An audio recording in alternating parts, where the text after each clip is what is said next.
المؤسسات الدولية وتعطي صورة غير حقيقية للوضع المالي المصري.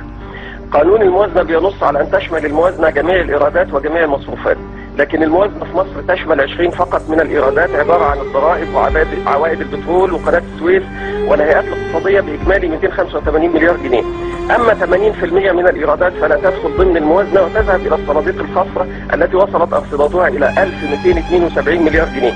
هذه المبالغ تؤخذ من جيوب المواطنين البسطاء، تذكرة دخول مستشفى، غرامات، رسوم طريق، رسوم استخراج أوقات رسمية وغيره.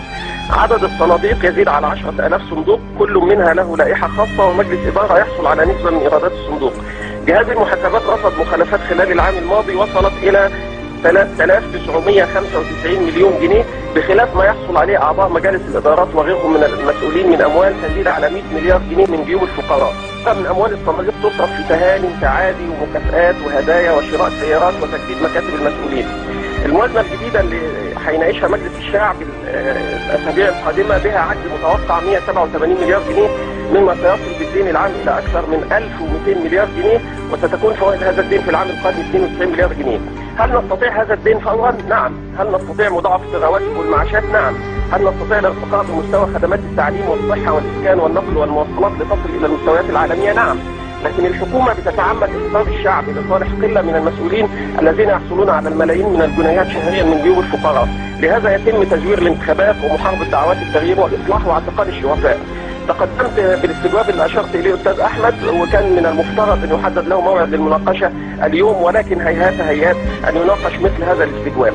الحكومة بتتحدث عن علاوة 7% للموظفين السنة الجاية، وتتعلل بعدم وجود موارد، بينما الصناديق بها مئات المليارات، وهناك أراضي منحت لكبار رجال الأعمال مجانا تزيد قيمتها عن 500 مليار جنيه.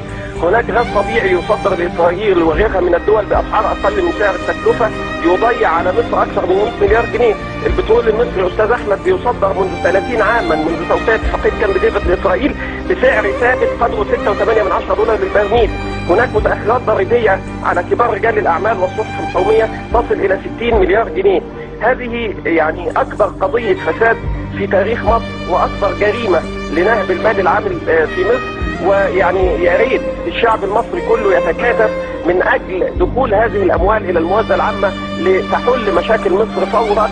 لكن كما ذكرت حضرتك وكما ذكر ضيفك الكريم، هذه سياسات لإفساد الأجهزة التنفيذية، وسياسات لإفساد السلطة التشريعية، وسياسات لإبقاء الشعب المصري في دائرة الفقر دون أن يخرج منها. شكرا لك. شكرا أستاذ. ايه رأيك في الأرقام المرعبة دي؟ انت فاكر يعني هقعد افر كل حاجة في البلد يعني؟ يا راجل كبر مخك.